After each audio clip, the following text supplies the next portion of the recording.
dinner turned deadly. The wine hid more than flavor.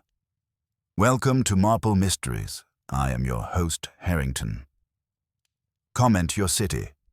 I love hearing them. Wolfe tastes corruption in every drop.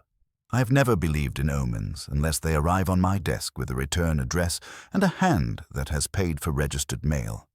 Even then, I prefer cash. That Wednesday, I came downstairs willing to accept the ordinary omens of an ordinary day. Wolfe in the plant rooms until 11. Fritz composing a love letter to lunch that involved fennel and a grudge against starch. The mail a usual mix of invitations to charity galas where nobody wants charity and an invoice for wine that Wolfe would scowl at and pay. I was making peace with the idea of a quiet morning when the doorbell issued a tone half a step more urgent than its usual polite cough. She stood on the stoop with the kind of posture that had probably cowed shipping clerks from Sicily to Seattle. Late 30s, maybe, wearing a dark red coat with a belt the width of a grudge. Her hair was pulled back like a decision she'd already made, and she had a small wooden crate tucked under one arm as if it weighed nothing more than her opinion. On the crate was stenciled a logo, a stylized octopus cradling a wine glass. That, and the stamp of a Manhattan warehouse I knew enough about to avoid at tax time. "Miss," I said, "we're not taking seafood deliveries." "I brought this for Mr. Wolfe. It's not seafood." She flicked brown eyes at the crate. "It's evidence." That word has a way of turning the knob on our door from both sides. Evidence wears better in our office than wallpaper. I stepped aside and waved her in. "Then come hang it on the wall. If he throws you out for disturbing the orchids, I'll tell people you fought bravely." She didn't smile. I'll be remembered as long as I'm useful. Fritz, who can appear out of the wood the way perfume rises out of a closed room, took her coat like she was royalty and the coat was guilty. I guided her to the office. Wolfe was upstairs with his orchids, communing with a dendrobium named after a dead person. So I put the visitor in one of the red chairs and told her the rates. It's only fair to say the rates. It saves sorrow later. "My name is Lila Voss," she said. "I import wine and consult for restaurants. I have a problem with a dish, a famous dish." "There are many famous dishes," I told her. "Most of them are famous because somebody lies." "What's yours?" "Polpo al vino rosso, octopus in red wine." That's a dish you don't serve guests who have doubts. You also don't bring it to a man who doubts all guests. "And the evidence is the octopus?" "The wine," she said. "And what someone is doing to it. Someone is sabotaging a restaurant. Publicly it's a darling. Short list, long wait, too many models pretending to eat. Privately it's hemorrhaging repeat business because its signature plate has turned into a catastrophe. The chef thinks it's a curse. I think it's science and a criminal with a palate. Do you have anyone in mind?" "I have 4 someones," she said, and she put a hand on the crate like she was steadying it or herself. "But first I need Mr. Wolfe to taste." "You want to hire a detective as a tongue," I said, "which is tactless. Also, it depends on the tongue. Mr. Wolfe is selective."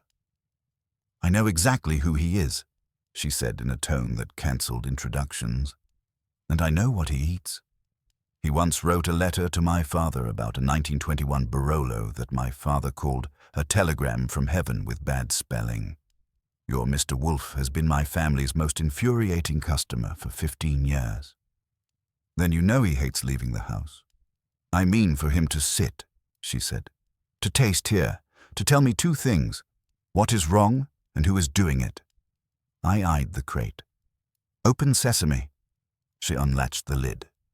Inside was a bed of straw that would have made a chicken proud, and 3 bottles, burgundy shapes, dark green glass, nestled like conspirators in a pew. Each had a label from a small Tuscan producer. Each had the octopus on a glass logo stamped small and smug on the shoulder. And each had, on the back label, a red handwritten mark, a tidy little circle and a letter in the middle, A, B, and C. If you tell me A stands for accept, B for beware, and C for call your lawyer, I'll believe you, I said. I didn't mark them, she said. They came that way, and each bottle, each batch, produces a different failure when used in the recipe. Only for the octopus.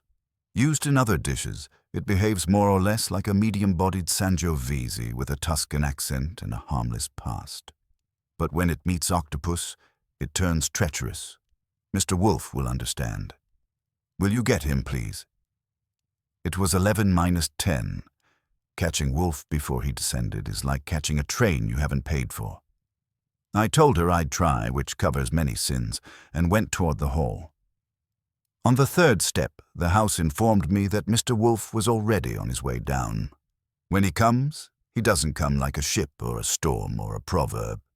He comes like Nero Wolfe, which is to say, he arrives and the rest of us adjust our ideas about space. He entered, gave me a glance that filed me in a drawer for later, and took inventory: woman, crate, bottles, logo. He crossed to his desk, sat, adjusted the blotter half an inch as if it had crept in the night, and looked at our visitor. I can't report that he smiled. He saved those for food and the occasional human if they behaved like food. "Good morning," he said. "If you are a tax collector, I have died. Otherwise, state your business." She did, briskly, without embroidery. He listened, as he does when the subject is edible, with an attention that includes the possibility of war. When she finished, he let the silence steep for a full measure. "You believe," he said at last, "that someone is adulterating the wine at point of distribution, not production." "I do," she said. "If this were the producer's doing, it would show in other dishes. It doesn't, and the marks on the back labels appear only on cases routed to the restaurant." "Who knew the route?" Wolfe said. "Myself, my warehouse manager, the chef, the sous chef, and the owner, who insists on tasting everything that passes their lips in public and naturally refuses to swallow trouble. Also their sommelier, and their ex-sommelier, who left with a grievance and a bottle shape in his pocket." "That is too many," Wolfe said. "I do not gather suspects like acorns." "Then prune." She slid an envelope from her bag and set it near the bottles. "Here are names, schedules, invoices, and a photograph that complicates things." "Everything complicates things," Wolfe said. "That is their job. I kept out of it because I have learned that if you interrupt Wolfe while a proposition is climbing the ladder to his interest, he will kick the ladder. But I watched him look at the envelope and not touch it. He rarely touches paper before he has decided whether he likes what it will say. "You propose," he said, "that I taste 3 wines, identify a deliberate manipulation that only manifests in a particular preparation, deduce the hand that performed it, and supply you with an answer you can brandish in a dining room." "I propose," she said evenly, "that you save a restaurant that does not deserve to die for the vanity of 2 men and the greed of 1 woman. I propose that you earn your fee sitting in the chair you like and saying the words you enjoy." "You presume," he said, "that I enjoy speaking to people." She allowed herself half of a smile. "You enjoy being right." He looked at the crate. "Archie." The glasses.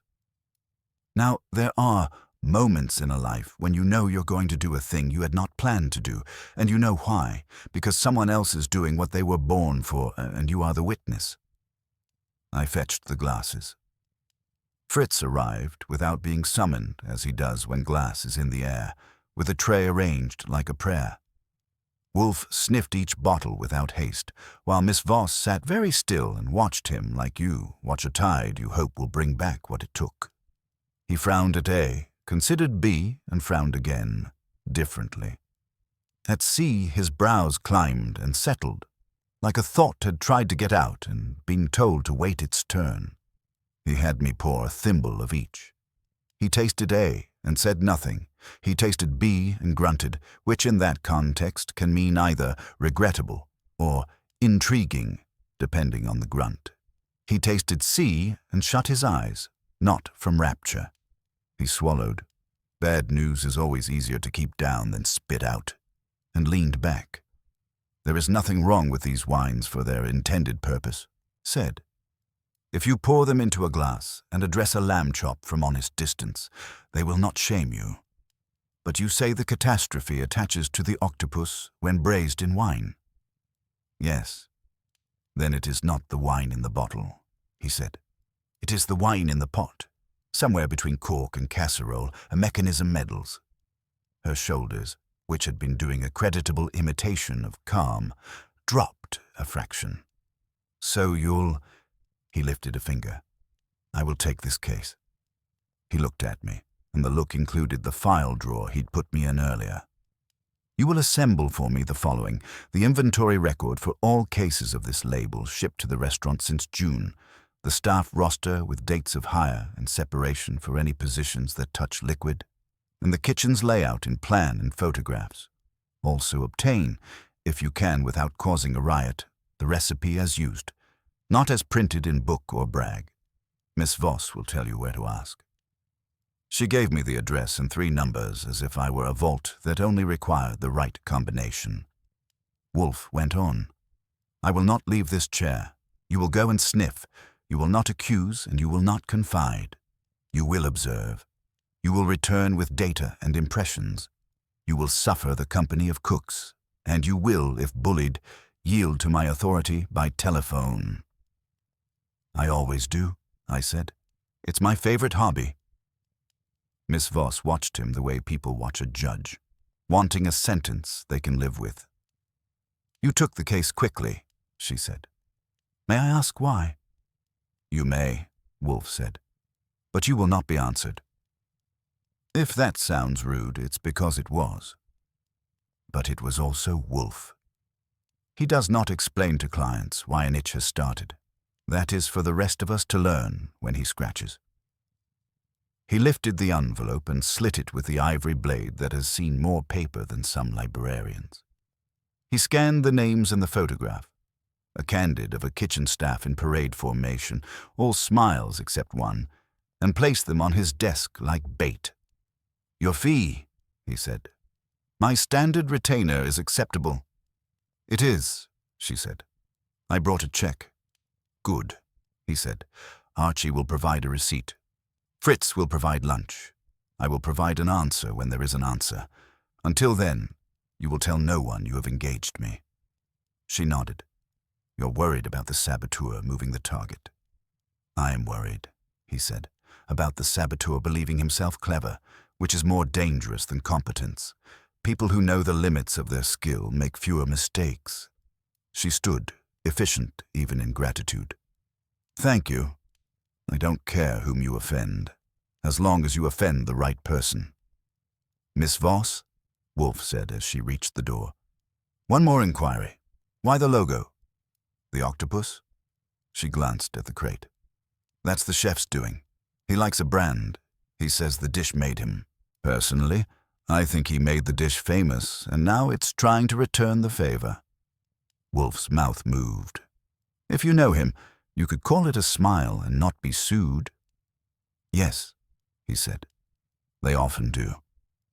After she left, I took the bottles to the cabinet where we keep things that are either valuable or likely to turn valuable with time, and I turned back to find Wolfe looking at the photograph. He had taken a magnifying glass to a corner where a hand held a ladle over a pot, and the ladle showed a rim of something dark that could have been sauce or could have been gossip.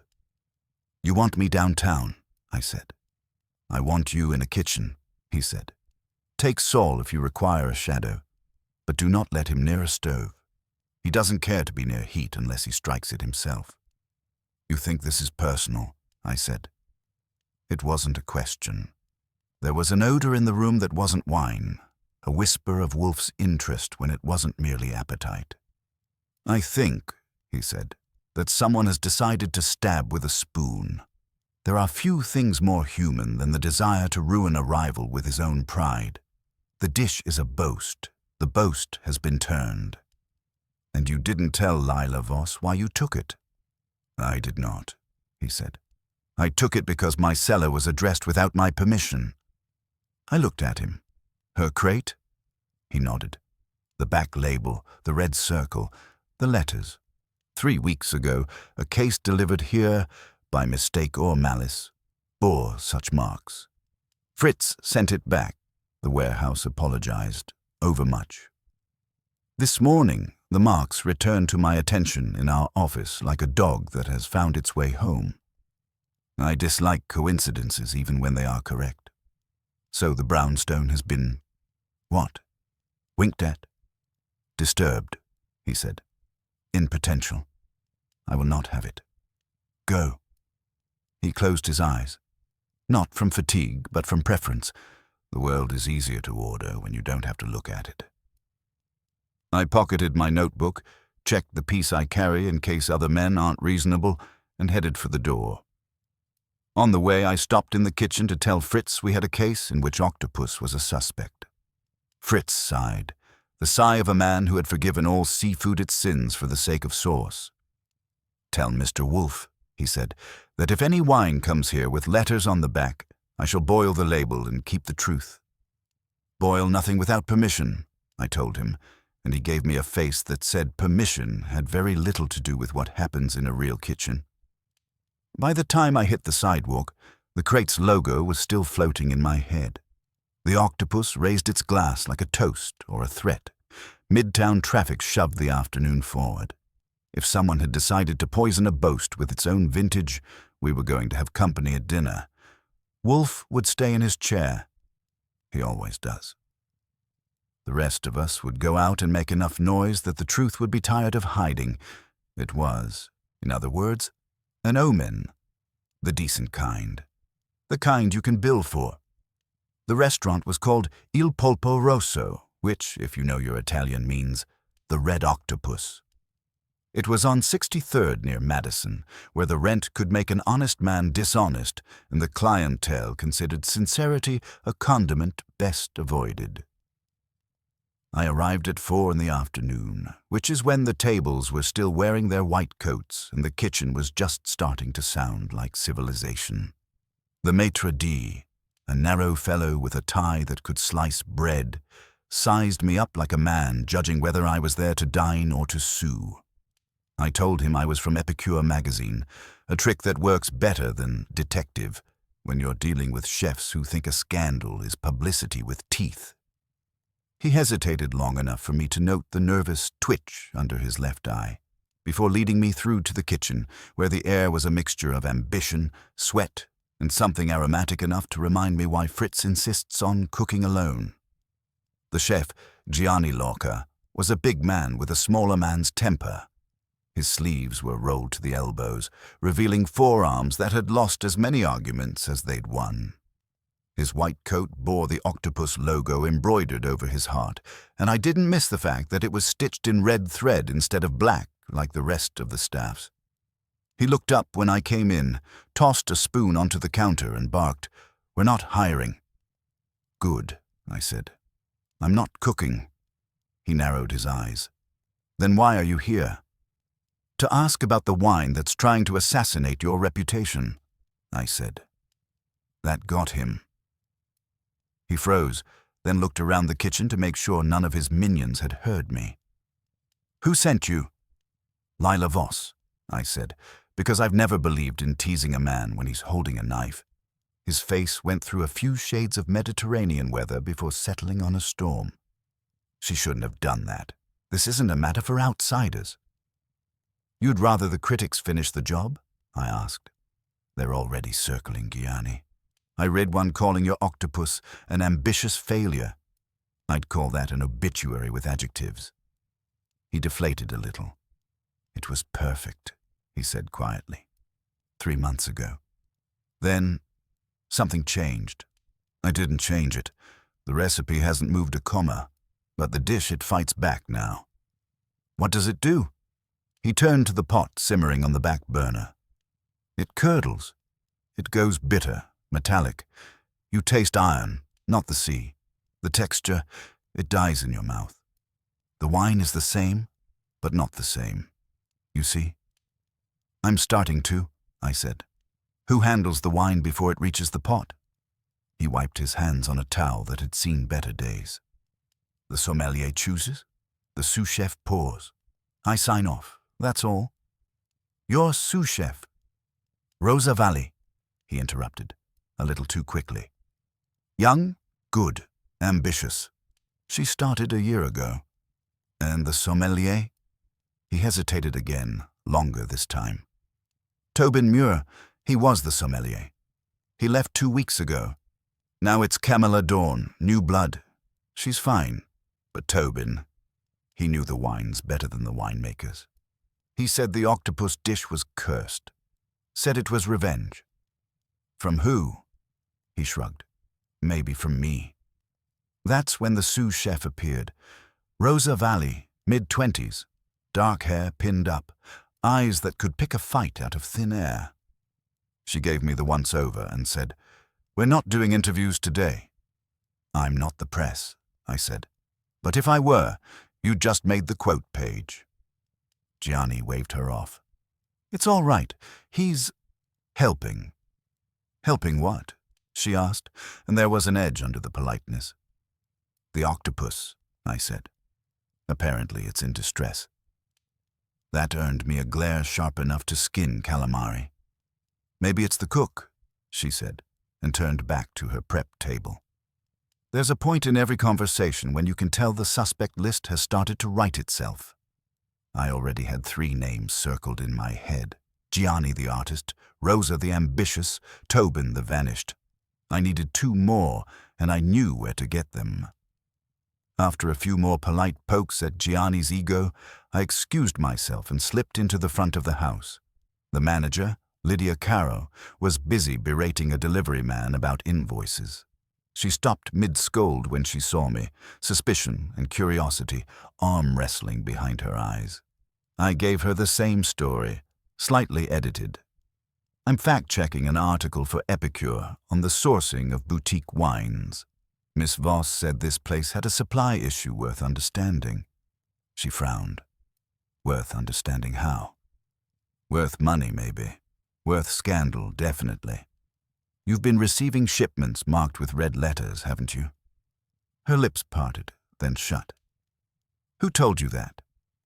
Let's call it a professional hazard, I said. The question is, who adds the marks? The warehouse, she said quickly.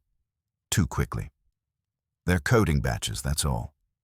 And the batches spoil your signature dish? That's ridiculous.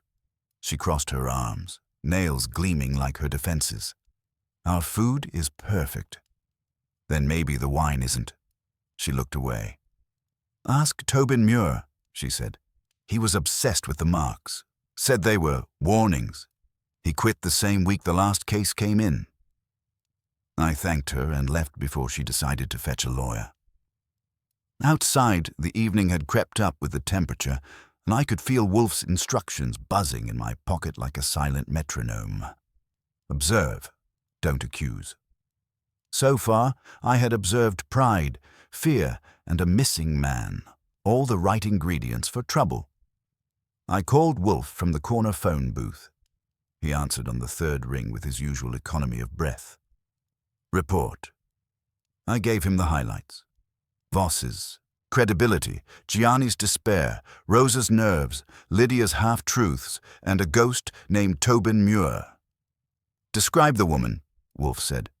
Which one? The sous chef. Mid-20s, sharp eyes, probably sharper knives. Talks like she's fighting gravity. Ambition. Also resentment, I added. Toward the chef, maybe. Hard to tell through the smoke. And this ex-sommelier. Find him. I want to know why he left and where he went. Saul will assist if you require discretion. Do not involve Miss Voss until I instruct you. Understood, I said. You think the marks on the bottles are a message? I think, he said, that whoever wrote them is literate in chemistry or malice. Possibly both. Bring me one of those bottles from the restaurant if you can without theft. I'll see what I can do. See to it. The line clicked dead. Wolfe never wasted a goodbye when he could save the breath for a theory. I stepped out of the booth, flagged a cab, and told the driver to take me down to the address Miss Voss had scribbled under Tobin Muir's name in the file. As the city rolled by in the gathering dusk, I considered the octopus in red wine, not the dish, but the metaphor. A creature with too many arms, reaching into too many pots. Somewhere in that kitchen, or the warehouse, or Wolfe's own cellar, one of those arms had brushed the brownstone. Wolfe didn't take that kindly. Whatever game was being played, it had just earned his full attention, and that, for the player responsible, was going to be fatal. The cab let me out in front of a walk-up on East 48th that looked like it had been built by someone who'd once seen a picture of Venice and then lost the courage to commit. The brass directory plate was a liar. Half the names were scratched out, the rest written over in pencil. And Tobin Muir occupied the third floor if the crooked slip of paper under 3B could be believed. The hallway smelled like damp plaster and someone else's decisions. I took the stairs because the elevator was a rumor, and when I knocked, nobody answered. That wasn't unusual. People who've left a job under mysterious circumstances often treat doorbells like subpoenas. I waited a full minute before trying the knob. It turned. Either Tobin trusted the neighborhood or he wasn't home to care. The apartment was dark except for the thin daylight squeezing through half-closed blinds. It was also empty in the way that suggests recent departure. Dishes in the sink, 2 suits missing from the rack, and the faint aroma of something expensive burned recently. Perfume or conscience. The table near the window had a few things scattered like breadcrumbs for the curious. A corkscrew, a half-empty glass, and a sheet of paper weighted by an envelope. The letterhead was from Il Polpo Rosso, and the handwriting was elegant enough to belong to someone who'd learned to lie politely. I leaned in. The note was short, and said exactly what I expected it wouldn't. Tobin, you've made your point. Don't make another. The wine was never yours to correct. Leave it alone. No signature. Just a faint red circle drawn in the corner. I pocketed the paper and the envelope. I didn't have to be Wolfe to feel the air in that room getting tight around the edges. Whoever had written that note had been close enough to Tobin to know where he'd gone, but not close enough to wish him luck. A faint sound from the hallway made me turn. The door frame creaked, and a shadow crossed the frosted glass. I opened the door fast enough to catch the last step of a retreating pair of heels. A woman, tall, wearing a dark trench coat, moved down the stairs like she'd rehearsed it. I followed, quietly enough that my shoes didn't tell tales, but by the time I hit the street, she was already getting into a taxi.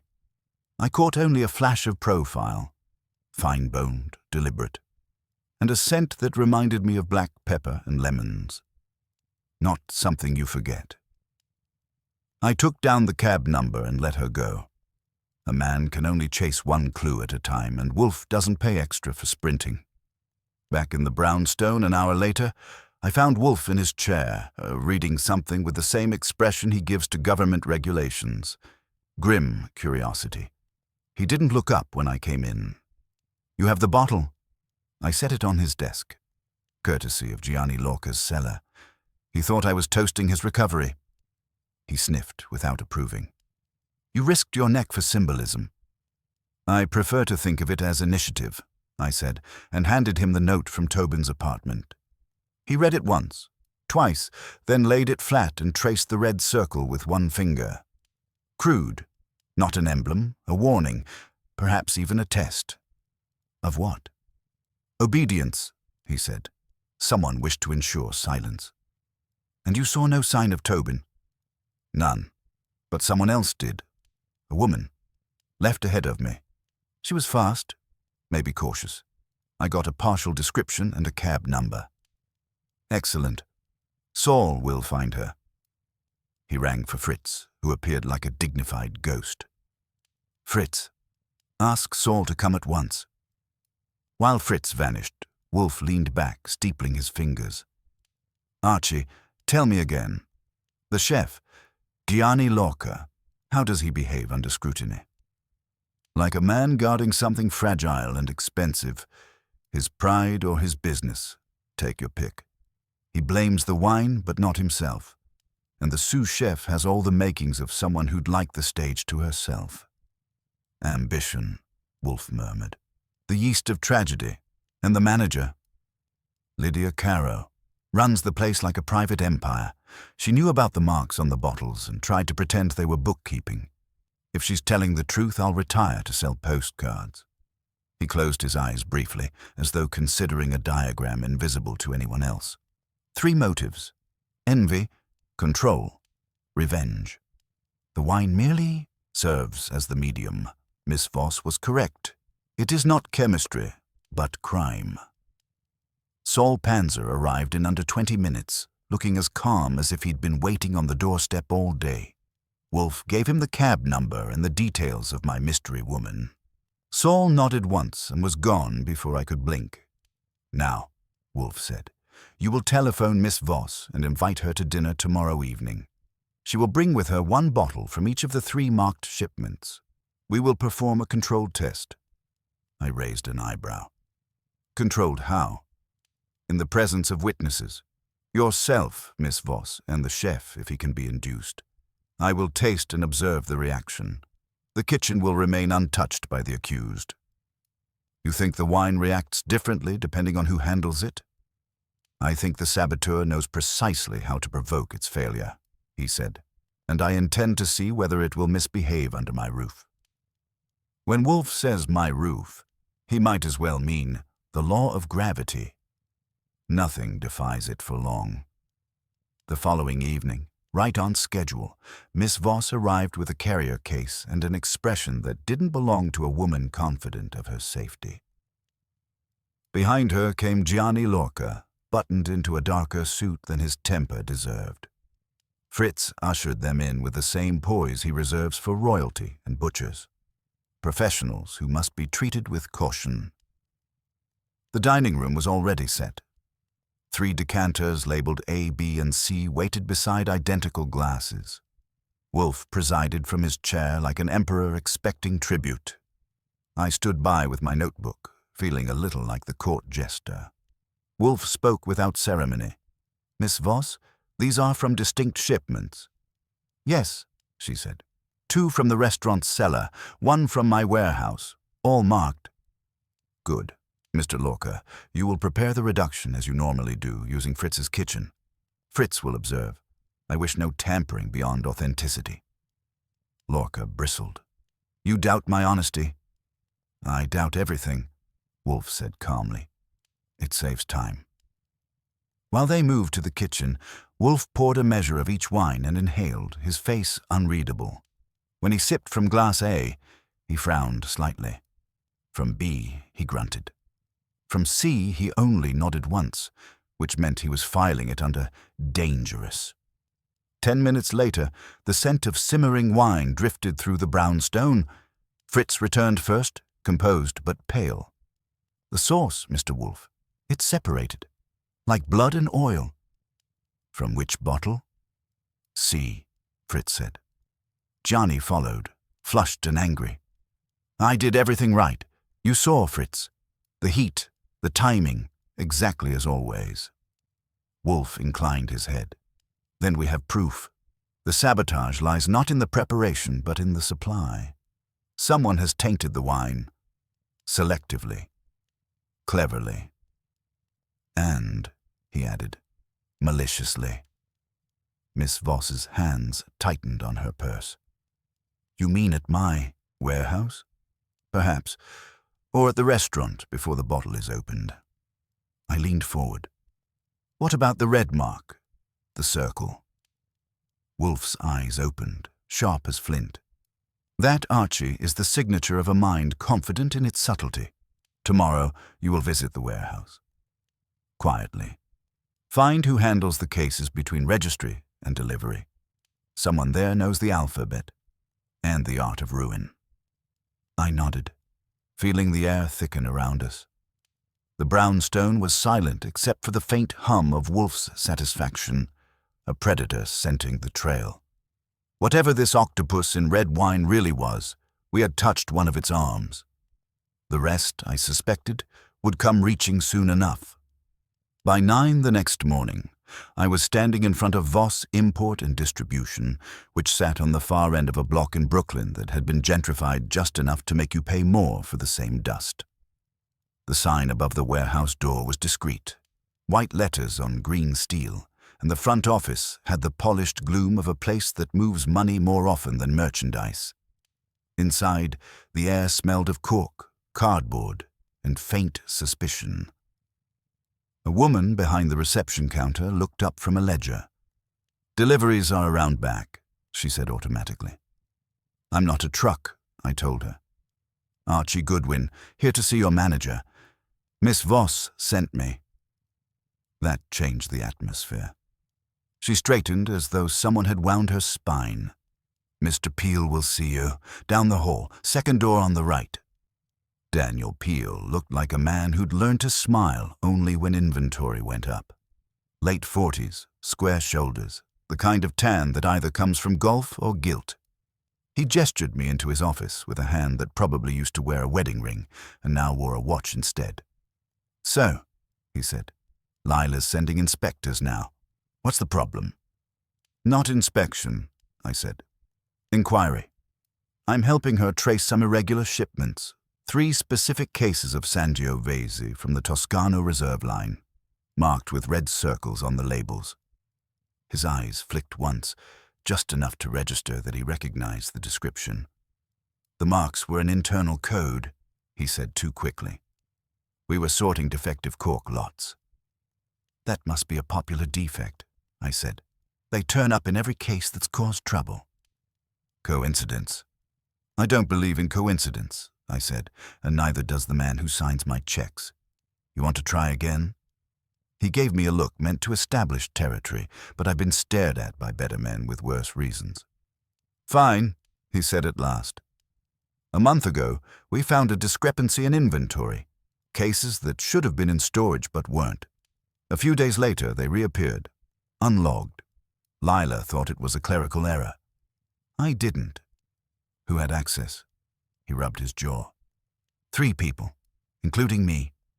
The night foreman, Frankie Darnell, and our bookkeeper, Etta Lang. Frankie's been with us 5 years, Etta about 6 months. Where are they now? Frankie's probably on the loading dock. Etta's in back reconciling invoices. "Let's start with Frankie," I said. The loading dock looked like any other. Concrete floor, forklifts, a radio trying to drown out the noise of commerce. Frankie Darnell was easy to spot, a compact man with arms like braided rope and a cigarette that hadn't left his lips since the first Bush administration. When I asked him about the wine shipments, he squinted at me through the smoke. "You cops now taking an interest in grapes?" "Not a cop, just curious." "Curiosity's for cats," he said. "And I don't like what happens to them." "Neither do I said. "That's why I prefer answers." He stared for a beat, then shrugged. "I don't mark bottles, I move boxes. You want to talk marks, talk to the girl in accounting. She's the one who's always poking around with her clipboard." Etta Lang turned out to be 30, neat and allergic to small talk. Her desk was immaculate, except for one open ledger filled with handwriting that looked like it had been done under duress.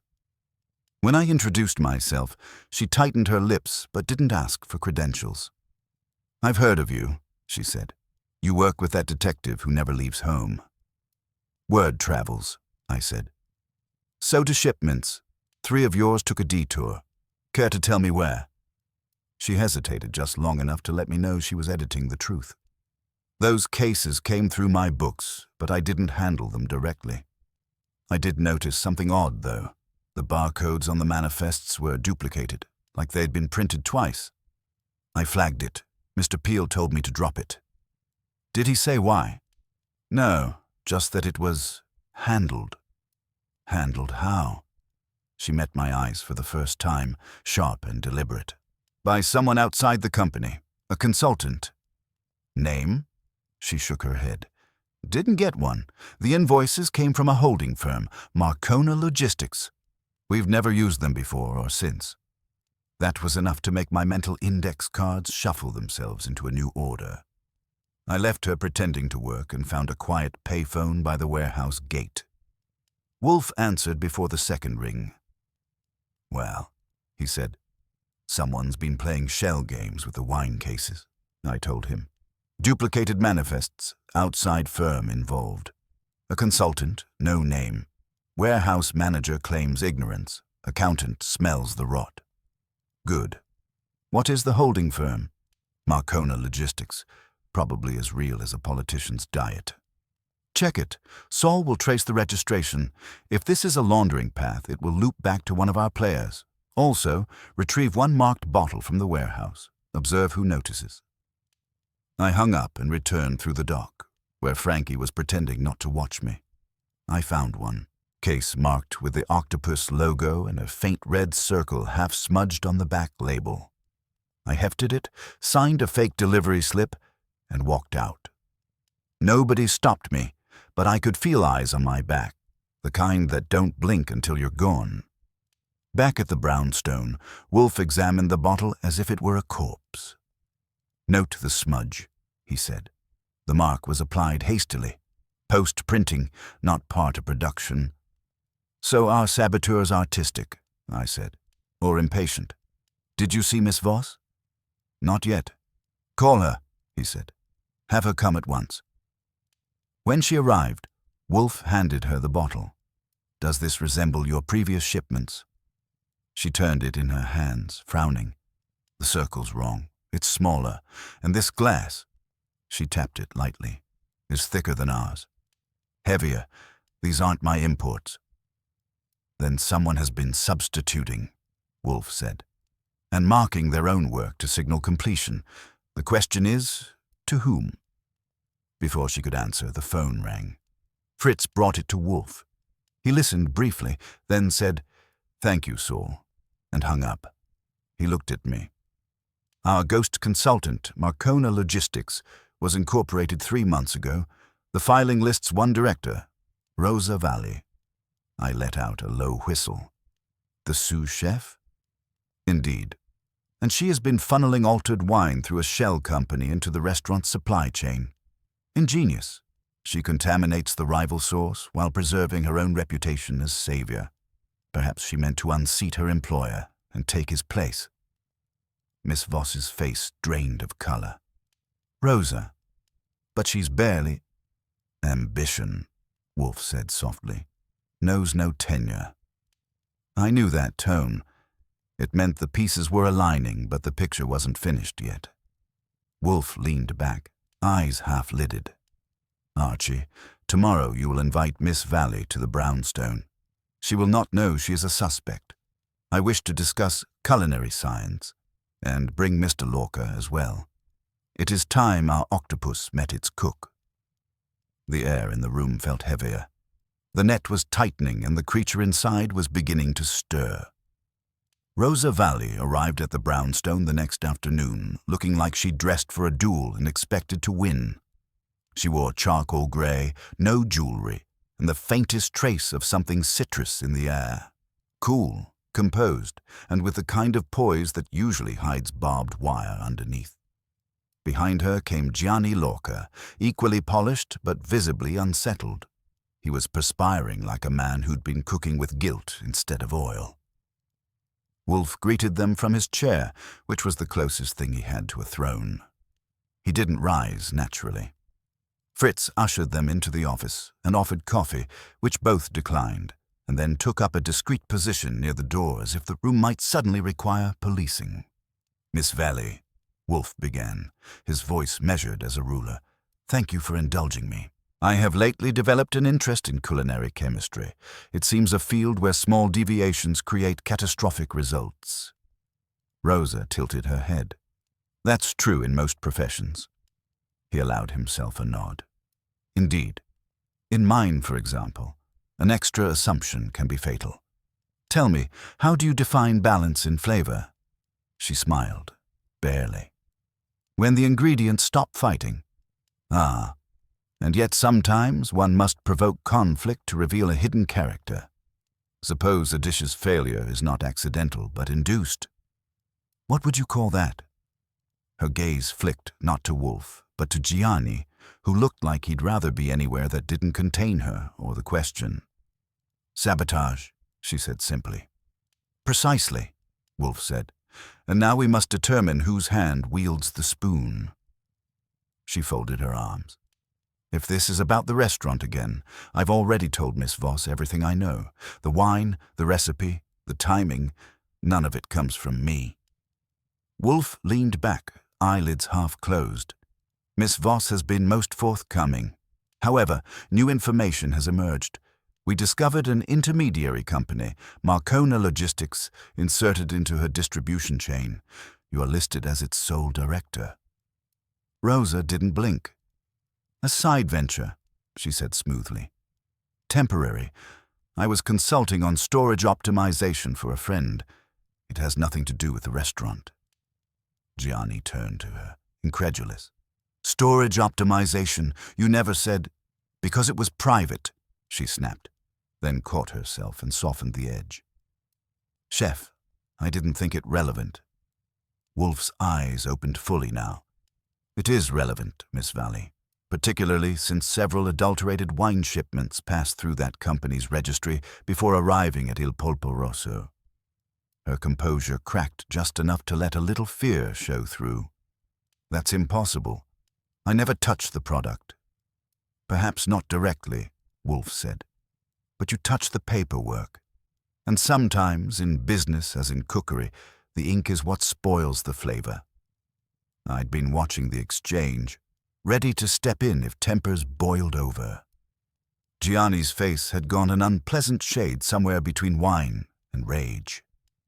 You mean to tell me, he said, that you've been dealing under my name? Using the restaurant for your own profit? Rosa rose halfway out of her chair. No, you think I'd risk my career to ruin you? I built half your menu. You just take the credit. That's enough, Wolfe said sharply, and the air stopped moving. Even Fritz froze. Wolfe rarely raised his voice, but when he did, it was like granite speaking. Sit, both of you. They obeyed. Wolfe reached for the decanter on his desk, the bottle we'd taken from the warehouse, and poured a measure into a glass. The liquid caught the light, red with a brown undertone like blood remembering something. Observe, he said. This bottle bears the same red circle as the ones that destroyed your dish. Yet it does not come from Miss Voss's stock. It is counterfeit, reproduced through your company. Miss Valley, you may not have known the contents were altered, but you signed their passage. Her lips parted, but no sound followed. Furthermore, Wolfe continued, the timing of the substitutions coincides with Mr. Muir's resignation. He knew or suspected the switch. His note, found in his apartment, warns him to leave it alone. The handwriting is yours. That one hit like a hammer. Her eyes widened and the color drained out of her face. You found that? I did not, Wolfe said. Mr. Goodwin did. And it was careless of you, Miss Valley, to write such threats on company stationery. She sank back, staring at her hands as though they'd betrayed her. He wasn't supposed to. He said he'd tell Gianni. I just wanted him to stop digging. Lorca rose again, but this time his anger was cold. You ruined me to protect yourself. No, she said. It wasn't me who tainted the wine. I just helped hide the mix-up. Someone else was using the same distribution number. I thought if I rerouted it, I could fix it before it got out. Who? Wolfe asked. Her mouth opened, then closed. I don't know, but I think Peel, the warehouse manager. He called me once, said a buyer wanted an exclusive contract. He offered me a cut. I told him no, but after that, the shipments started showing up with the marks. I tried to make it stop. Wolfe sighed, a long exhale of disappointment. Ah, the perennial tragedy. Accomplice by omission. You played with forces beyond your reach, Miss Valley. Now you will help undo them. He pressed the bell for Fritz, who appeared as if conjured. Ask Mr. Panzer to join us." Within 15 minutes, Saul was in the room, looking as calm as an empty street. Wolfe instructed him to visit Peel's office at Voss Import, quietly, and bring back any records tied to Marcona Logistics. Saul nodded once and vanished again, leaving the faint scent of tobacco and certainty behind him. Gianni stood, still staring at Rosa, as though she'd soured every bottle of trust he'd ever owned. "You used me," he said. "You wanted me to fail." "I wanted the restaurant to live," she said softly. "Just not under you." It wasn't the confession Wolfe had asked for, but it was close enough for him to close his eyes in finality. "Archie," he said, "see Miss Valley home. She will not flee. She's too proud. Mr. Lorca, you will remain available until I have word from Mr. Panzer. Do not return to your kitchen." Gianni muttered something in Italian that didn't sound complimentary, and left without another glance. As the door shut behind them, Wolfe reached for his beer. "A pity," he murmured. "Such precision of mind, wasted on ambition without discipline." I lit a cigarette. "She's not the worst. I've seen. Maybe she thought she was fixing something before it broke." "Then she should have remembered that repair requires knowledge, not instinct," Wolfe said. "There is another hand here, Archie. Miss Valley is not the author, merely the pen. And Peel." Wolfe nodded slowly. "We shall see. If he is what I think he is, we are about to meet the Octopus itself." The way he said it sent a small chill down my spine. Wolfe wasn't talking about seafood anymore. The next morning, the brownstone felt heavier than usual, as if Wolfe's thoughts had added weight to the walls overnight. He hadn't spoken much after Rosa's exit, but when Wolfe goes quiet, it's not surrender. It's incubation. I've seen him birth entire deductions from silence alone, and by dawn, I knew he'd hatched something sharp. At 10:15 sharp, Saul Panzer returned. He entered the office like a man with both feet in facts and one in something less pleasant. He placed a slim file on Wolfe's desk and said, "Peel's office was tidy. Too tidy. But I found these in a locked drawer, 2 contracts, 1 check stub, and a letter." Wolfe gestured for him to continue. "The contracts are between Marcona Logistics and a client listed as Il Polpo Rosso Holdings, signed by Gianni Lorca. Except," Saul said, tapping the signature line, "it's not Lorca's signature. It's a reproduction, copied, traced, and stamped. And the letter, handwritten, was from Peel to Miss Valley, thanking her for managing the optics. No mention of money, but the check stub covers $10,000, drawn from Marcona's account last week." Wolfe's nostrils flared slightly, the closest he comes to alarm. A bribe disguised as a partnership. Peel purchased complicity. Miss Valley, misguided though she was, accepted it under the illusion of control. "Or desperation," I added. "She said she was trying to fix things before they collapsed. Sounds like Peel was helping them collapse faster." "Quite," Wolfe said. "This arrangement could not survive scrutiny. So he constructed a convenient scapegoat. The chef's vanity, the sous chef's ambition, the sommelier's silence, each a tentacle of the same creature. Which makes Peel the head of the Octopus," I said. Wolfe grunted. "Metaphorically, yes. Literally, he is a merchant with a talent for deception and a taste for leverage." Saul adjusted his hat. "There's more. Pale's been meeting twice a week at the Fontana Club in Soho, private wine society, limited membership. I checked the guest log. He's listed as hosting a tasting tonight." Wolfe's eyes narrowed to slits. "He will not be tasting wine tonight. Archie, you will attend. Take Miss Voss, if necessary. Her presence will grant legitimacy. Observe and, if possible, retrieve any record of his dealings. I will prepare for his arrival here tomorrow. He will come, whether by invitation or compulsion."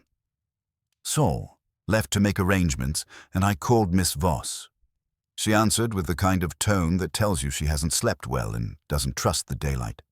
When I mentioned Peel's name, she inhaled sharply.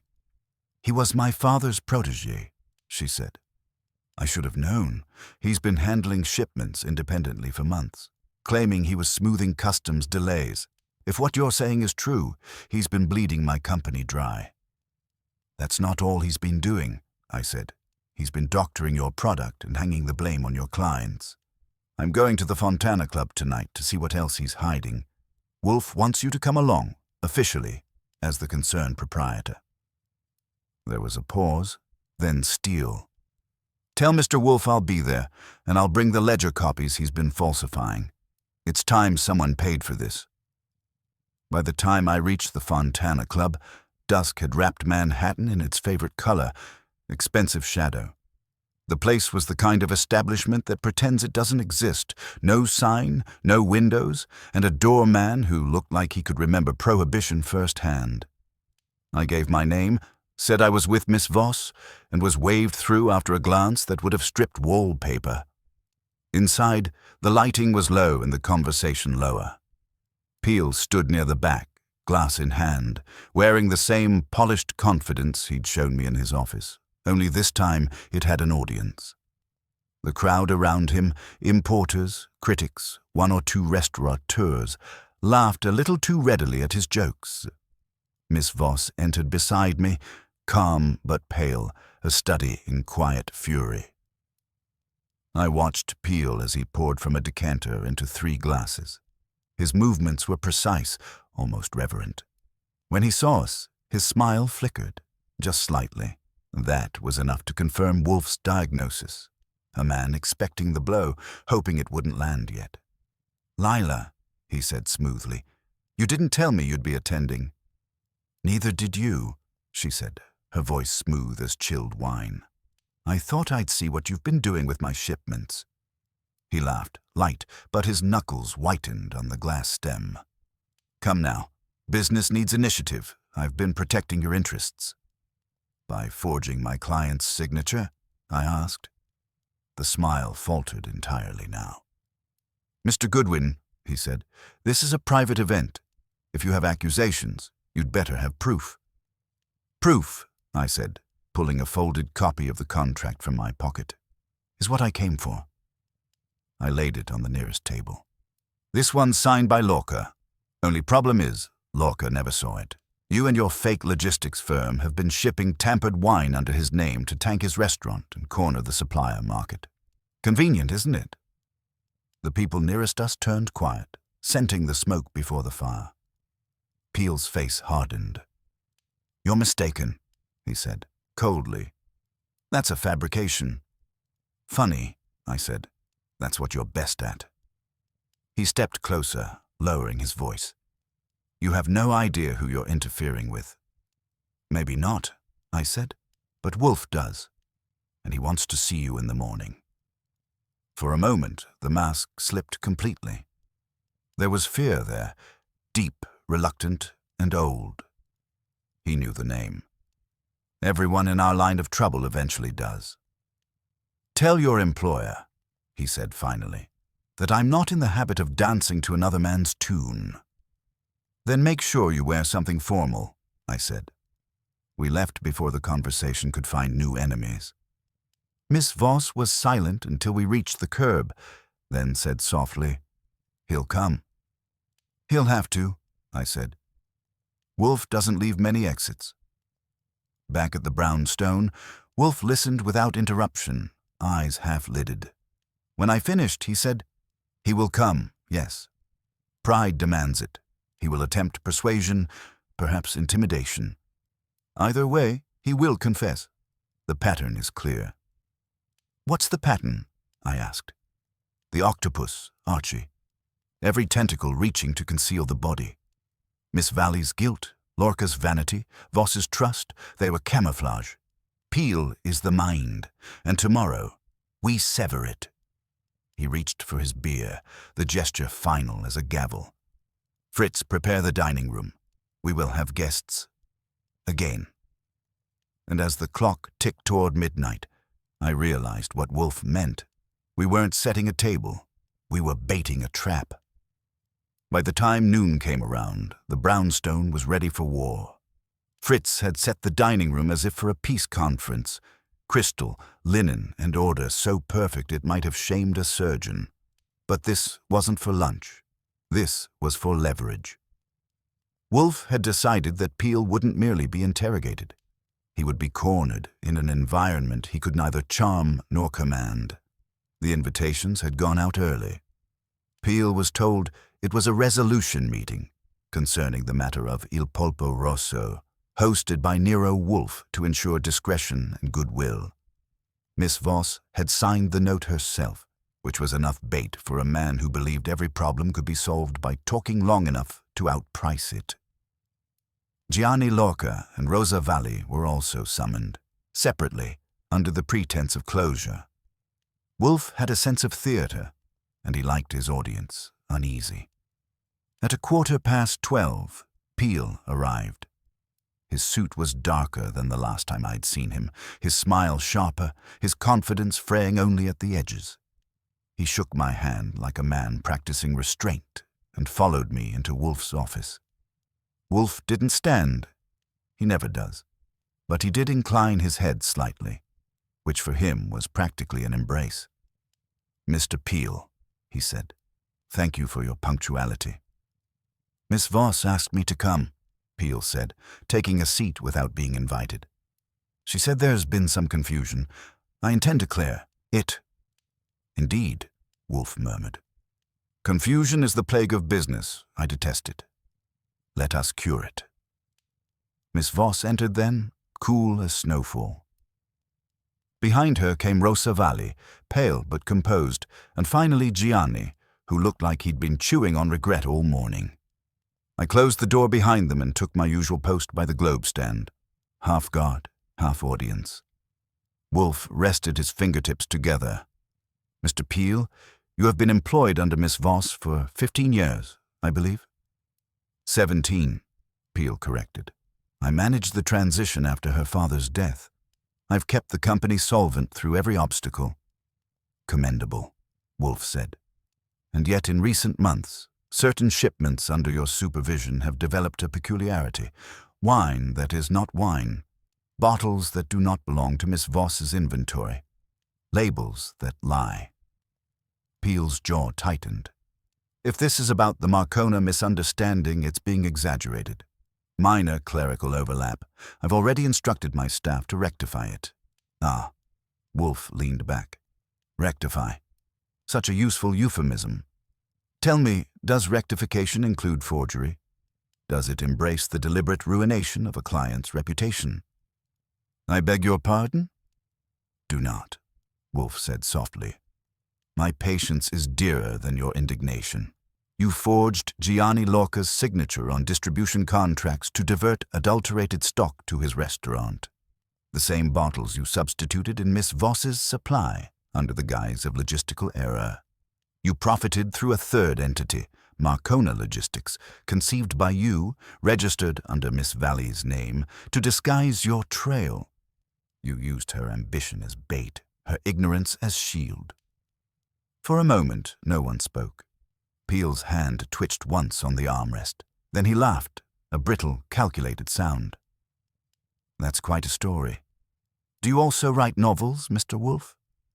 "Only true ones," Wolfe said. "You will note the copies of your contracts on my desk. The handwriting on the falsified signatures has been compared with samples from your warehouse reports. Mr. Panzer secured them. The match is exact." Peel's eyes darted to Miss Voss. "You had me investigated." "I had you trusted," she said evenly, "and you sold it for $10,000. That cracked something. Peel stood abruptly, his voice rising. "I built that company. Your father left it drowning in debt. I saved it. I kept it afloat while you sat in your office collecting commissions and reading wine lists. You don't know what it takes to survive in this business." Wolfe's gaze didn't waver. "You mistake survival for sabotage. You destroyed others to inflate your own importance. You doctored shipments to devalue competitors, then offered them redemption. At your price. You ruined Lorca's dish to make Voss imports indispensable to his recovery. A symphony of deceit. You can't prove that in court. Peel said, his voice regaining a veneer of calm. Possibly not, Wolfe admitted. But I can prove it to Miss Voss, and that is sufficient. She will see to the legal aftermath. My purpose is not conviction, it is clarity. Gianni finally spoke, his voice low and venomous. You used me. My restaurant, my reputation, just another tool. You were already arrogant enough to collapse, Peel snapped. I gave you a push. You should thank me for teaching humility. That earned a sound from Rosa, half laugh, half sob. And you made me believe it was my fault. You let me sign those invoices knowing what they were. Peel turned on her. You were eager enough. Don't play innocent. Wolfe raised a hand. The gesture silenced the room. Enough. You have all, in your ways, enabled this farce. Miss Valley's ambition, Mr. Lorca's pride, Miss Voss's faith, all of you played parts in the symphony. But the conductor stands before me, and I will not have my name involved in further cacophony. He reached for a sheet of paper. Mr. Peel, here is a document drafted this morning.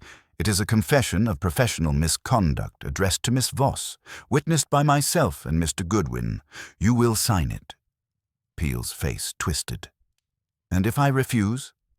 Then, Wolfe said, I will send copies of the falsified contracts to the district attorney, the state licensing board, and the press. I will also have Mr. Panzer deliver the evidence of forgery directly to your bank, where, I suspect, your consultancy accounts will become most interesting reading. There was a long silence. Peel's fingers trembled once, then went still. He read the page, every line spelling his professional execution. His shoulders sagged. You've ruined me.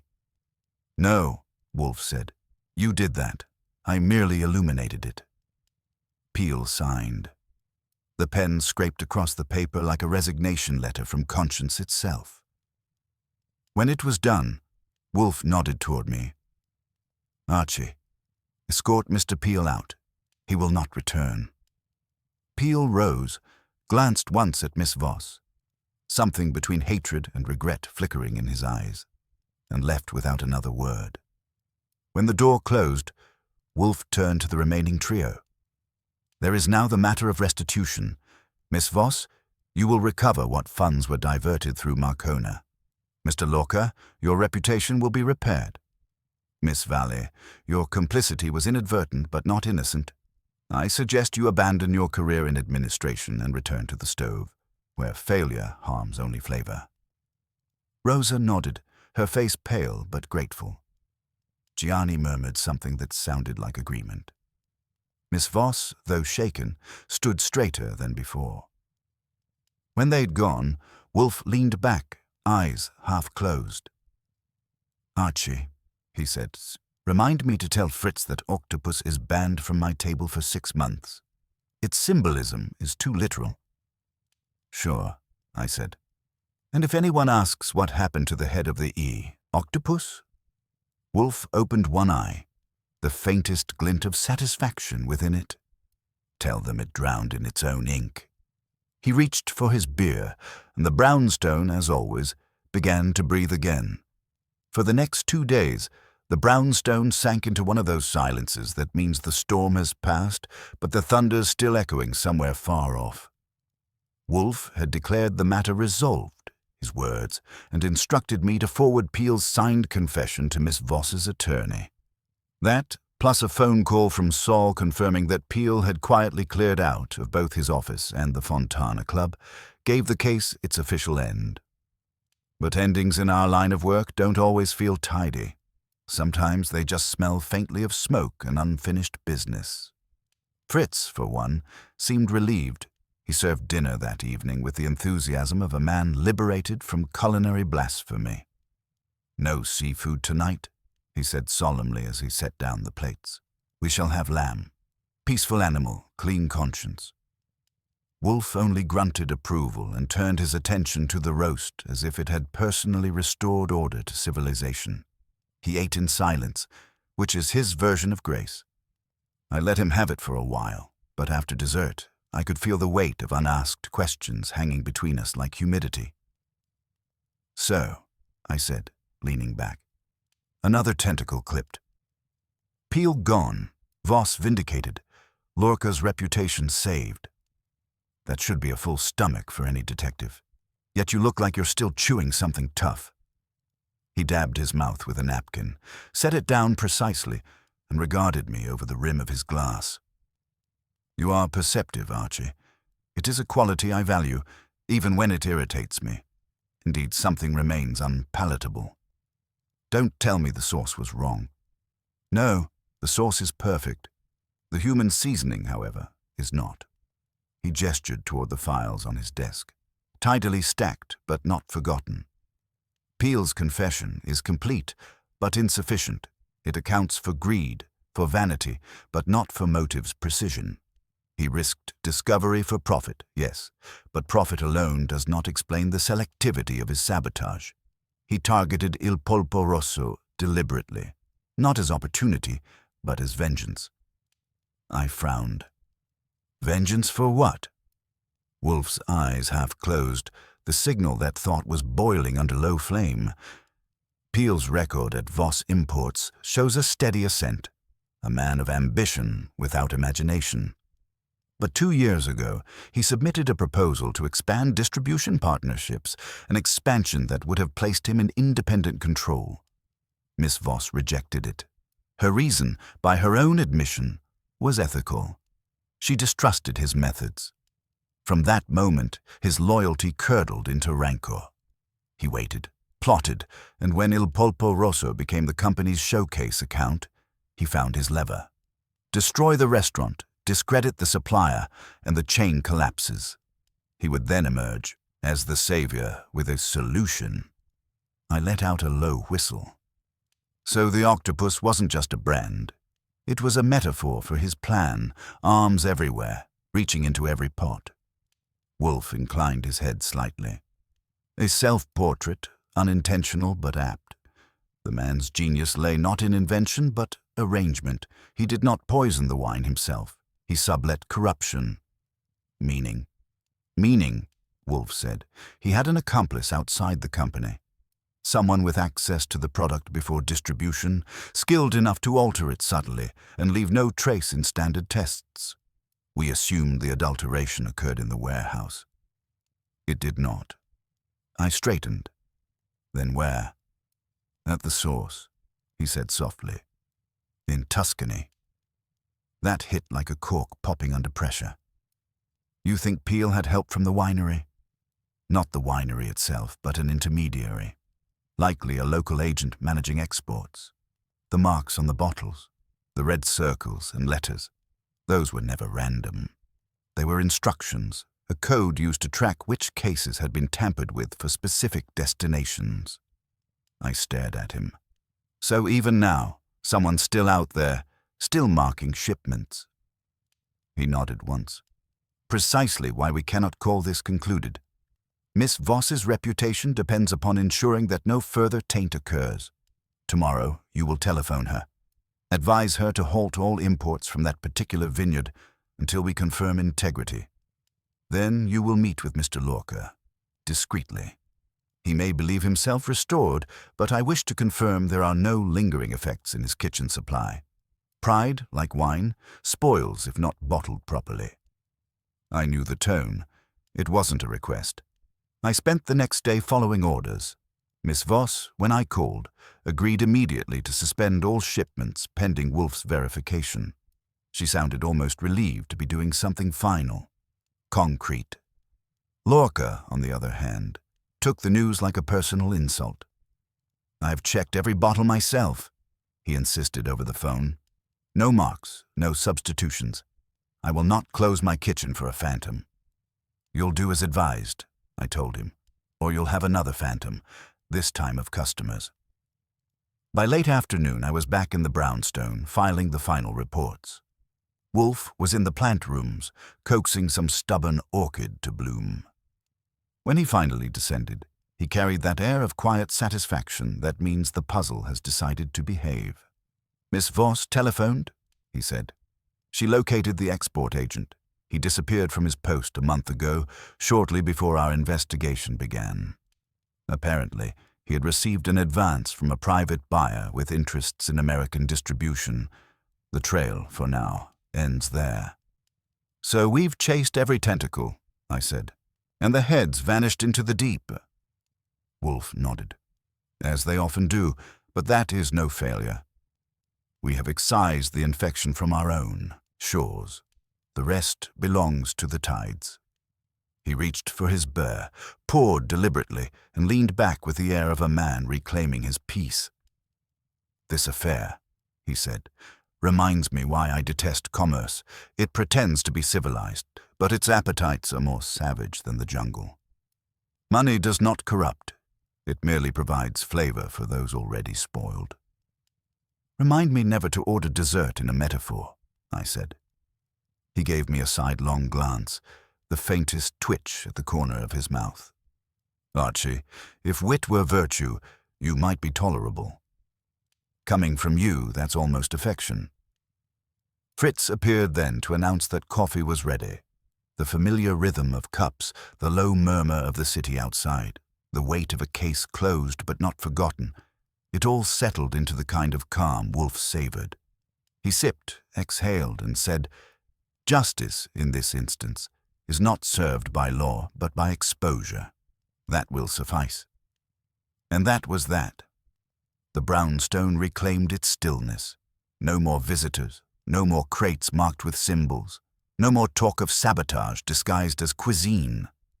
Just Wolfe, me, Fritz, and the orchids, each back in its proper place. As I filed the last note under Nero Wolfe, the octopus in red wine, I caught myself wondering whether the head we'd lopped off might someday grow back elsewhere, reaching again for another pot. But then I remembered Wolfe's verdict. Calm, absolute, final. When the octopus drowns in its own ink, it seldom resurfaces. I should have known better than to think it was over. With Wolfe, nothing ever ends neatly. It only retreats for a while, like a chess game between predators where one of them is pretending to nap. The calm held for 3 days, long enough for Fritz to start humming again and for Wolfe to return to his orchids as though humanity had been a brief inconvenience. Then the phone rang at 8:30 on a Sunday morning, which is a sin in that household second only to serving canned soup. I answered because I value my life. "Goodwin," I said. The voice on the other end was breathless, familiar, and badly frightened. "Archie, it's Lila Voss. I think someone's been in my warehouse again." That sobered me faster than caffeine. "Slow down. What happened?" "This morning, one of my clerks opened the inventory room. 3 cases were gone. Same brand, same labels. The Toscano Reserve. And there's a note. Typed, unsigned. It says, 'The wine still remembers its master.' Stay put," I told her. "I'll come down." I hung up and turned to find Wolfe already watching me from his chair, wrapped in his yellow robe like an angry Buddha who'd woken up early by mistake. "Miss Voss?" he asked. "Somebody lifted more cases," I said, "and left a love letter signed by the ghost of Peel." Wolfe's eyes narrowed. "Peel has neither the subtlety nor the courage for resurrection. Fetch your coat, we go." That was enough to make me blink. Wolfe, leaving the brownstone voluntarily, before noon. I've seen comets less surprising. "You're going in person?" He grimaced. "We cannot trust reports second-hand. Someone intends to insult my intellect, and I will not tolerate it." 20 minutes later, Fritz was staring at us like we'd both gone mad while Wolfe lumbered into the car. He didn't speak during the ride, which was probably good for the suspension. By the time we reached the warehouse, Miss Voss was waiting outside, her composure hanging by a thread. Inside, the evidence was exactly as she'd said. An empty shelf where the cases had been, a single sheet of paper on the floor, and the faint smell of cork and engine oil. Wolfe examined the note without touching it, leaning in as if proximity might reveal the author. The phrasing, he murmured, is florid, sentimental.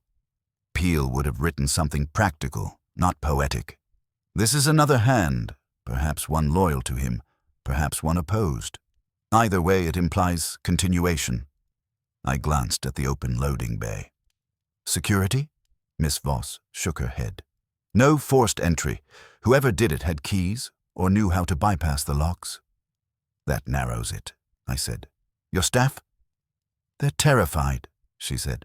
Half of them think the building is cursed. Wolfe made a sound halfway between disgust and fatigue. Curses are for the intellectually destitute. You will gather your employees here, Miss Voss. I will speak to them. She hesitated, but I nodded. You'd better do as he says. When he's in motion, the only safe place is behind him.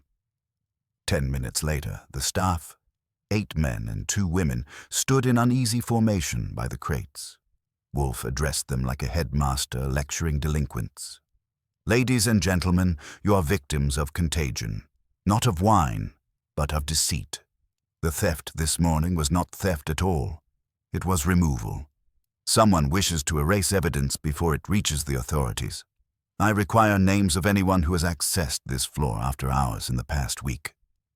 They exchanged glances until one young clerk, nervous enough to vibrate, spoke up. Mr. Peel's driver, he said. He came by 2 nights ago, said he was collecting samples for an overseas client. Driver's name? I asked. Landon. Freddie Landon. Describe him. Tall, blonde, quiet, always wore gloves. Wolfe's eyes flicked toward me. You will locate him. Now. It took me the better part of the day to track Landon down. Saul lent a hand. He'd kept an eye on Peel's loose ends after the confession, and by late afternoon, we found the man at a dockside tavern in Red Hook, sitting alone, nursing a whiskey like it had betrayed him. When I flashed my credentials, he sighed as though the day had been waiting for this moment to finish ruining him. I didn't steal nothing, he said. Peel told me to move the cases. Said they were contaminated. Told me to dump them. Where? I asked. He hesitated. Pier 17, off the back of a fishing trawler, but I swear I didn't know they'd come back. Back?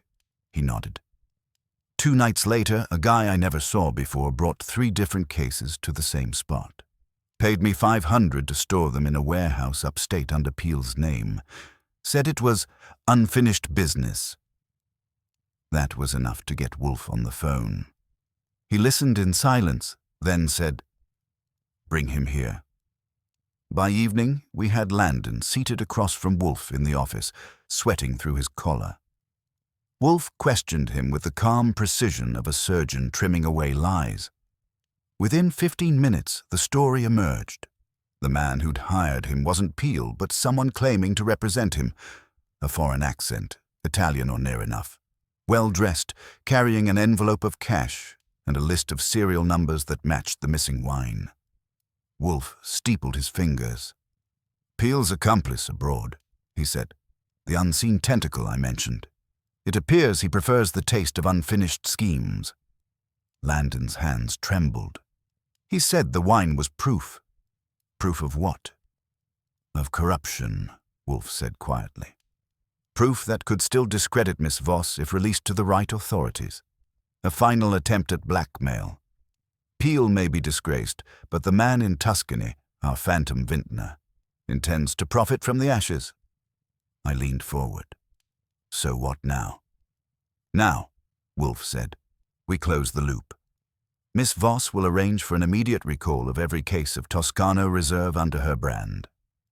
Publicly, it will be a matter of quality assurance. Privately, it will starve the saboteur of leverage. He turned to Landon. You will provide the warehouse address. Mr. Goodwin and Mr. Panzer will retrieve the stored cases before dawn. Discretion is vital. The driver nodded, relieved to be told what to do. When he left, I looked at Wolfe. And if this phantom decides to make a new move? Then, he said, he will discover what it means to tug at a thread tied to Nero Wolfe. He leaned back, eyes closed, the faintest trace of satisfaction crossing his face. "It seems," he added, "the octopus had one arm left. Let us see if it can still writhe without a head." Outside, the city hummed like a machine catching its breath. Inside, the brownstone was quiet again, but it was the stillness before the next ripple, not after. And I had a feeling that before long, the last arm of this octopus would come crawling straight to our door. We left the brownstone at 4 a.m, which is a cruel hour for anyone, but particularly for me. Wolfe stayed behind, of course. He doesn't believe in risking his digestion for field work. And Saul and I drove north toward the Hudson warehouses. The address Landon had given us was one of those places you'd never find unless you knew where to look. A corrugated metal hangar tucked behind a row of abandoned rail cars, its windows filmed with soot and forgetfulness. The air was cold and smelled of river water and diesel. Saul killed the headlights 100 yards short and surveyed the place through binoculars. "2 guards," he murmured. "One at the side door, one smoking by the dock ramp. They're awake enough to be trouble." "Armed?" he nodded. "Probably. Cheap muscle. Let's do this quiet." We approached through the weeds, keeping to the shadows. When you work with Saul, silence becomes contagious. He moved like the idea of motion, and I followed suit, wishing I'd had less coffee. The dock guard dropped his cigarette and turned just as I reached him. A brief tap of my gun barrel to his ribs and a whispered invitation to nap convinced him to cooperate. Saul handled the other man with similar efficiency. Inside, the place was colder still. Rows of crates lined the walls, most of them stenciled with legitimate import stamps. But in the center of the floor stood 6 cases marked with the familiar octopus logo and the faint red circle. It was like seeing a ghost wearing fresh paint. Saul crouched beside one, prying it open carefully. "Wine, all right," he said. "But not just any. Labels are counterfeit. Whoever bottled these wanted them to look like Voss imports, but the paper stock's different. Local job." I stared at the bottles. "So these aren't the stolen ones. They're replacements." "Decoys," Saul said. "Someone wants to make sure Voss still looks guilty." Before I could answer, the sound of footsteps echoed from the rear corridor. Measured, unhurried, confident. We melted behind a stack of crates. The man who appeared was in his 50s. Compact, expensively dressed, even in the dim light. His coat collar was turned up, his shoes immaculate. He paused beside the crates, took out a notebook, and began checking serial numbers against a list. Saul's breath touched my ear. "That's him. The foreign contact." I recognized the description. Italian, or near enough. Well-tailored, precise. He looked like a man who would ruin a vintage out of principle rather than profit. He finished his inspection, replaced the notebook, and spoke into a small phone. "Say, the American side is finished. The detective?" "No concern. He stays in his chair." That earned my attention. Wolfe had been dismissed by better men, but never without consequences. The man pocketed his phone, turned and froze. Saul had stepped out first, his gun steady. "Drop it, friend." The stranger didn't flinch. "I expected company," he said smoothly, "though not this early. May I know to whom I owe the pleasure?" "Private investigators," I said, moving to block the exit. "Working for the woman whose reputation you're trying to drown in Sangiovese." He smiled faintly. "Ah, Miss Voss, an admirable woman. But you misunderstand me. I'm not destroying her. I'm correcting her. Mistake." "That's one way to describe grand theft and fraud," I said. "Who are you?" He inclined his head slightly. "My name will mean nothing to you. I am an agent of the Consorzio Toscano. We monitor exports from our region. When your Miss Voss severed ties with certain producers, she did so dishonorably, canceling contracts, ruining livelihoods. Mr. Peel offered us restitution. I simply completed his work. By poisoning your own product. by teaching proportion," he said almost gently. "Business is not morality, signore. It is mathematics. Balance must be restored." Saul's patience has limits, and the man had reached them. "Balance this," he said, and relieved him of the notebook and phone. "You're coming with us." The man gave a small, elegant shrug. "As you wish. I've said what I came to say." We took him back to the car, handcuffed him with a pair of cuffs Saul produced from nowhere, and drove straight to the brownstone. Wolfe was waiting, fully dressed, an open ledger, and 2 glasses of beer on the desk. When we ushered the man in, Wolfe studied him with that tranquil hostility that could make stone confess. "You presume, sir," Wolfe said without preamble, "that insult and justification are synonyms.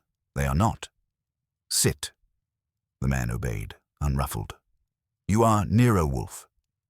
"I am," Wolfe said. "You tamper with the work of honest merchants and conceal it behind rhetoric. Explain yourself." The man met his gaze evenly. "Your Miss Voss bought from our consortium for years. Then she undercut us, shifting her contracts to smaller vineyards without notice. Hundreds lost their livelihoods. I was sent to ensure she paid a symbolic debt. Mr. Peel offered the opportunity, and I adjusted his plan. When he fell, I continued it. Justice, in my view, should not expire with its instruments." "Justice," Wolfe said, "is a word too delicate for your use. You are a vandal with delusions of ethics." The man's mouth tightened. "Call it what you like. The damage is done." "Incorrect," Wolfe said. "Your damage ends tonight. You will sign a statement admitting to your collusion with Daniel Peel in falsifying export goods and fraudulent branding. You will surrender your records to Miss Voss's counsel and depart the country by morning." "And if I refuse?" "Then I forward your confession to the Italian Trade Commission," Wolfe said evenly, "and to La Gazzetta di Firenze, whose appetite for scandal rivals my own for truffles. Choose your exile." The man stared at him for a long moment, then reached for the pen Wolfe had already placed on the desk.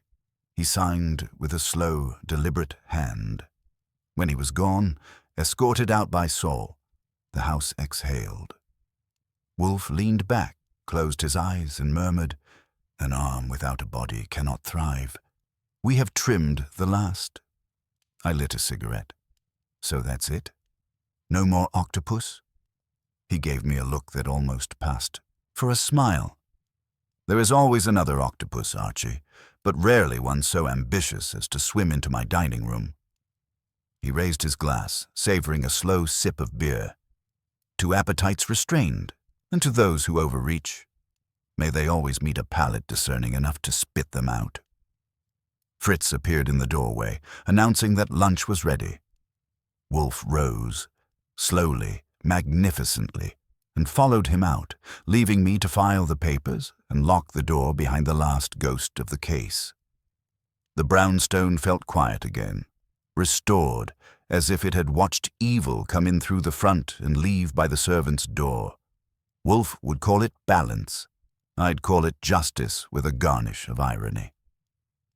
And as I shut the ledger marked "The Octopus" in red wine, I decided that if Wolfe ever took another case involving food, I was switching to sandwiches. The days that followed passed in a quiet rhythm that only the brownstone could sustain.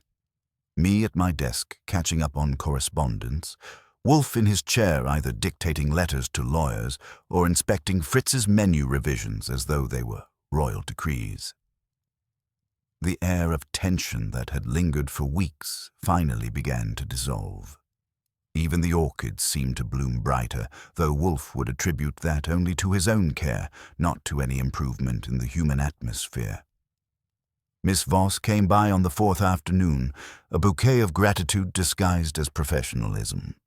She wore a grey suit sharper than most contracts and carried the calm of a woman who had wrestled chaos and come out with her reputation intact. Wolfe allowed her to thank him, though not without a few growls about commercial foolishness and the idiocy of modern distribution. I've seen him accept gratitude before. It's a performance that lasts exactly as long as he can tolerate civility. I owe you more than I can express, she said. The consortium has withdrawn all claims, and the Italian agent is on a plane. The recall statement went public this morning. They're calling it an act of unprecedented transparency. I suppose that's one way to survive scandal. Indeed, Wolfe said. Public confession is merely sin repackaged for sale. She smiled faintly. Then I'll try to price it well. As for you, Mr. Wolfe, your discretion and clarity were worth every fee. He waved it off. Your funds were not what interested me. I gathered that, she said. You wanted the logic clean. Precisely, he said, leaning back. The corruption offended order. I detest contamination, in food or in fact. When she left, Wolfe watched her car depart through the window. She will recover, he murmured. She possesses the rare virtue of guilt without sentiment. Which, I said, makes her practically family around here. He grunted, which for him could mean approval or indigestion. Then he gestured toward the file labeled The Octopus in red wine. Archie, close that. It is concluded. I did, but not before glancing at the final page. His handwritten notes, meticulous as scripture. There were lines about cause and consequence, about how every human appetite, once indulged without proportion, becomes its own poison. Wolfe's philosophy had a habit of dressing itself up as a grocery list, but I'd learned to read between the items. That night, dinner was quiet. Fritz served pheasant with a reduction that even Wolfe described as civilized. There was no mention of octopus, wine, or vengeance, though I noticed he inspected the bottle's label twice before pouring. After coffee, he leaned back, eyes half closed, and said, Archie, the world abounds in clever men who believe deceit a form of intellect. They are wrong. Deceit is merely invention without discipline. And what about justice? I asked. Was this justice or just balance? He considered that for a long moment. Justice, he said finally, is a dish too heavily seasoned by opinion. Balance is the only flavor worth preserving. Peel, his Italian accomplice, Miss Valley, Lorca, all sought advantage, not equilibrium. They tilted the scale and were crushed by its return. The lesson, if there is one, is that the palate remembers even what the tongue forgets. Meaning, he opened one eye. That corruption, once tasted, leaves a residue. I have washed it from this house. That will suffice. Fritz entered then to clear the plates. Wolfe rose, a slow, deliberate gesture that meant the evening was dismissed. He paused by the doorway, turned and added, Archie, if ever another case involves cuisine, remind me that the human species has already overcooked morality. I prefer my meals simpler. I saluted him with my coffee cup. Sure thing. Next time, maybe a nice case about missing cats. He grunted something that might have been laughter or warning, and disappeared into the hall, the soft creak of the stairs marking his retreat to the orchids. When the house finally fell silent, I went to the window and watched the city lights slide across the street like spilled wine. Somewhere down there, deals were still being made. Pride was still brewing its next disaster, and somebody was probably trying to outsmart the odds. That was fine. The world needs its trouble. Keeps us in business. I closed the blinds, put away the file, and poured myself one last drink. The title on the folder caught the light. Nero Wolfe and the Octopus in red wine. A good case, I thought. Tidy, tangled, and just the right amount of dangerous. And as the clock struck 11, the brownstone settled into its natural rhythm again. The slow, contented breathing of a house that had survived intrusion and restored its sacred calm. Somewhere upstairs, Wolfe's voice drifted faintly through the vent, reciting botanical Latin to his orchids. Whatever he was saying, it sounded peaceful. Outside, the city kept murmuring its endless appetite. Inside, order had returned, and for once, I let it stay that way.